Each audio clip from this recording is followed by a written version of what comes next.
नमस्ते, मैं वजंती देवी सांडे। मेरा टॉपिक है समुत्पाद वक्र। समुत्पाद वक्र को आइसोकाइंट अवर आइसोप्रोडक्ट कैरोड भी कहते हैं। यहाँ हम समुत्पाद वक्र का अर्थ जान लेते हैं। समुत्पाद वक्र उत्पादन के दो साधनों के उन विभिन्न संयोगों को बताता है जिससे एक उत्पादक को एक समान मात्रा में उत्पादन प्राप्त होता है। कहने का मतलब है दो साधन है ना, हमारे पास क्या होते हैं, दो साधन और विभिन्न संयोगों है ना के बीच है ना, जब हम क्या करते हैं उत्पादन करते हैं तो हमको क्या होता है, एक समान उत्पादन हमको प्राप्त होता है ना। जिस प्रकार उदासीनता वक्र के प्रत्येक बिंदु से उपभोक्ता को एक समान संतुष्टि मिलती है ना। जैसे उदासीनता वक्र का संबंध किससे होता है, उपभोक्ता से होता है, उसी प्रकार है ना समुत्पादन वक्र है ना का संबंध किससे होता है, उत्पादक से होता है। ठीक उसी प्रकार समुत्पादन वक्र के प्रत्येक बिंदु से उत्पादक को एक समान उत्पादन प्राप्त होता है ना। अतः एक उत्पादक भी दो साधनों के विभिन्न सहयोगों में से एक का चुनाव करते समय क्या हो जाता है, उदासीन हो जाता है। यहाँ पे उदासीन का मतलब होता है जैसे है ना, हम यहाँ पे बात किसकी किए, उदासीनता वक्र का। तो उदासीनता वक्र का संबंध उपभोक्ता से होता है। तो उपभोक्ता क्या करता है, दो वस्तु का है ना, दो वस्तुओं का क्या करता है, उपभोग करता है। तो उसमें एक के प्रति क्या हो जाता है, उदासीन हो जाता है। कहने का मतलब है अगर है ना, अगर वो दो हमारे पास दो वस्तु हैं, सेब और है ना संतरा है, तो क्या करेगा, सेब की मात्राओं को बढ़ाएगा और संतरा की मात्राओं में क्या करेगा, कमी करेगा। तो कहने का मतलब है ना, एक के प्रति क्या हो जाते हैं, वो उदासीन हो जाता है। ठीक उसी प्रकार समुत्पादन वक्र में हमारे पास क्या होते हैं, दो साधन होते हैं। तो साधन में, एक साधन में हम क्या करते हैं, वृद्धि करते हैं और दूसरे साधन में क्या करते हैं, कमी करते हैं। तो उसका मतलब होता है उदासीन हो जाना है ना। इसीलिए समुत्पाद वक्र को उत्पादन उदासीनता वक्र है ना भी कहा जाता है और इसे समान मात्रा में उत्पादन करने वाला वक्र भी हम कहते हैं। और समुत्पाद वक्र का है ना प्रतिपादक है प्रोफेसर फिशर, प्रोफेसर हिग्स और बोल्डिंग आदि अर्थशास्त्री रहे हैं है ना।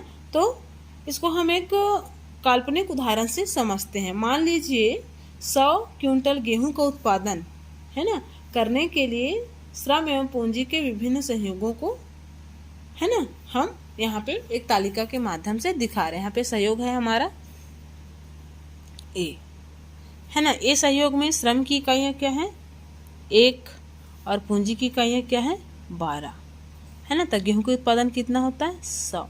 एक सहयोग में श्रम की 1 इकाई और पूंजी की 12 इकाई पे हम कितना गेहूं का कितना उत्पादन करते हैं, 100 के बराबर है ना।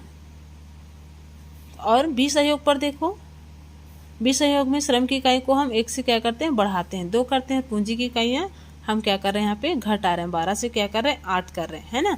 तो सीमांत प्रतिस्थापन की दर क्या होती है ना, ये हमको सीमांत प्रतिस्थापन की दर हमें यहाँ बताती है कि उत्पादक के द्वारा ज्यों ज्यों क्या करती है, श्रम की इकाइयों को बढ़ाया जाता है, त्यों त्यों क्या होता है, वाई पूंजी की इकाइयों में कमी की जाती है। अर्थात क्या होता है, उत्पादन के स्तर को पूर्ववत बनाए रखने के लिए जहाँ है ना श्रम x की मात्रा में वृद्धि की जाती है और पूंजी है ना y की मात्रा में क्या की जाती है, कमी को यहाँ पे सीमांत तकनीकी प्रतिस्थापन दर में अपन क्या करते हैं, बता रहे हैं ना।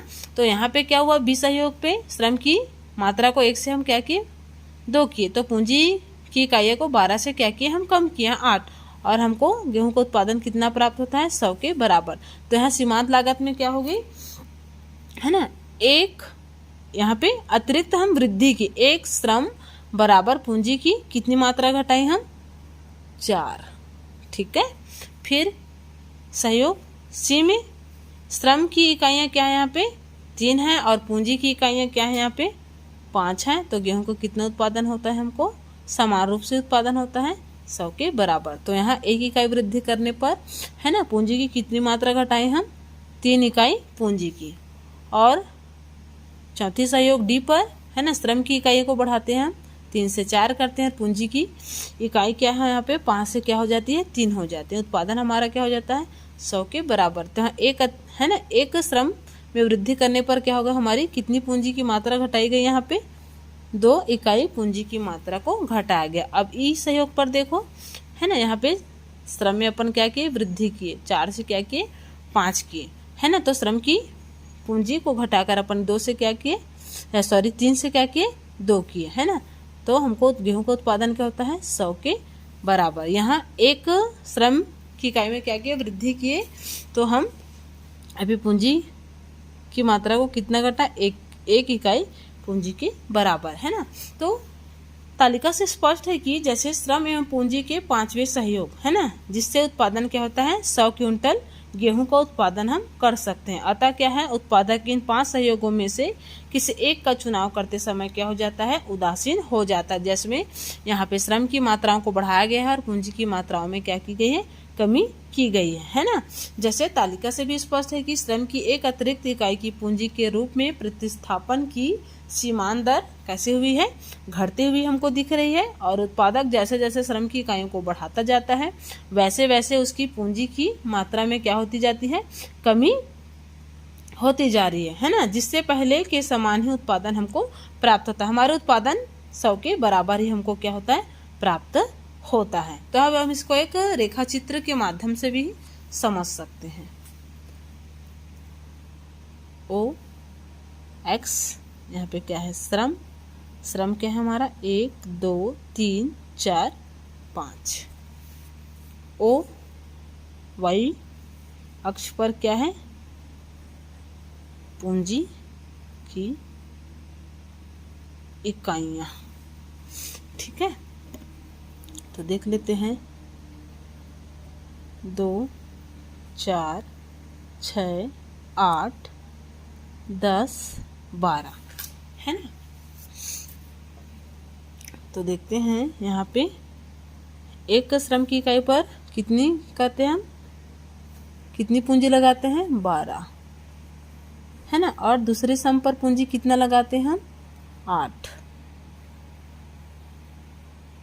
ठीक है।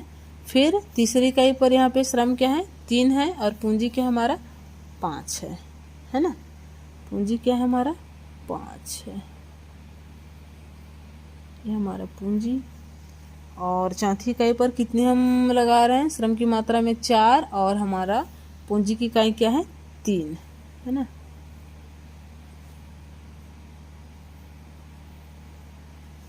फिर हमारे पांचवी इकाई में कितना हम पूंजी, पांचवी इकाई पर श्रम को बढ़ाकर कितने किए 5 किए और पूंजी हमारा क्या है 2 है ना। तो हम क्या कर लेते हैं, इसको एक रेखा को मिला लेते हैं, है ना।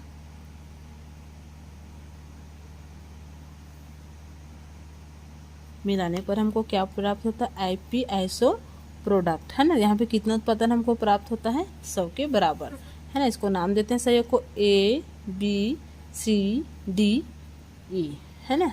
ये क्या है, वक्र है ना। तो देखते हैं हम OX पर क्या हमारा श्रम है और Y पर क्या दिखा है, पूंजी की मात्रा को बताया गया, है ना। तो IP हमारा क्या है, IP हमको जो प्राप्त होता है हमारा समुत्पादन वक्र है यहाँ पे, है ना। 100 क्विंटल के बराबर क्या हो रहा है, गेहूं का उत्पादन हो रहा है। और इस वक्र में क्या है A B C D और E, है ना। 5 बिंदु है जो क्या बता रहा है, श्रम एवं पूंजी के विभिन्न संयोगों को बता रहा है। तो इन संयोगों पर हमको कितना उत्पादन प्राप्त होता है, 100 क्विंटल गेहूं का उत्पादन हमको क्या होता है, प्राप्त होता है ना। तो ए बिंदु पर, है ना, उत्पादक 1 श्रम लेता है और 12 किसका लगाता है, पूंजी लगाता है ना। का उपयोग करके कितना गेहूं प्राप्त होता है, 100 गेहूं का उत्पादन करता है। ठीक उसी प्रकार बी बिंदु पर क्या करता है, 2 श्रम लगाता है और 8 इकाइयां पूंजी की लगाए। तो 2 इसमें भी क्या होती है, पूंजी, है ना, का उपयोग करके पहले भी हम कितना कमा रहे हैं, 100, है ना, क्विंटल गेहूं का उत्पादन हम कर सकते हैं। ठीक उसी प्रकार C D और E बिंदु पर भी क्या करते हैं, श्रम एवं पूंजी के विभिन्न संयोगों से हम 100 क्विंटल गेहूं का उत्पादन कर सकते हैं। तो यदि हम A और ई तक के सभी बिंदुओं को जोड़ते हुए एक रेखा खींचे तो हमें क्या प्राप्त होता है, IP वक्र प्राप्त होता है। यहाँ पे हमको 100 क्विंटल गेहूं का क्या होता है, उत्पादन बताने वाला वक्र है ना, समुत्पादन वक्र क्या होता है, हमको मिलता है। तो यह वक्र क्या बताता है, श्रम एवं पूंजी के विभिन्न संयोगों को बताता है, जिससे क्या होता है 100 क्विंटल गेहूं का उत्पादन हम कर सकते हैं। अतः उत्पादक क्या करता है, इन 5 संयोगों में से एक का चुनाव करते समय क्या हो जाता है, उदासीन हो जाता है। तो यहाँ पे है ना श्रम की मात्राओं को बढ़ाया गया है और पूंजी की इकाइयों है ना के उत्पादक के प्रति क्या हो रहा है, हम उत्पादक उदासीन हो गया है। धन्यवाद।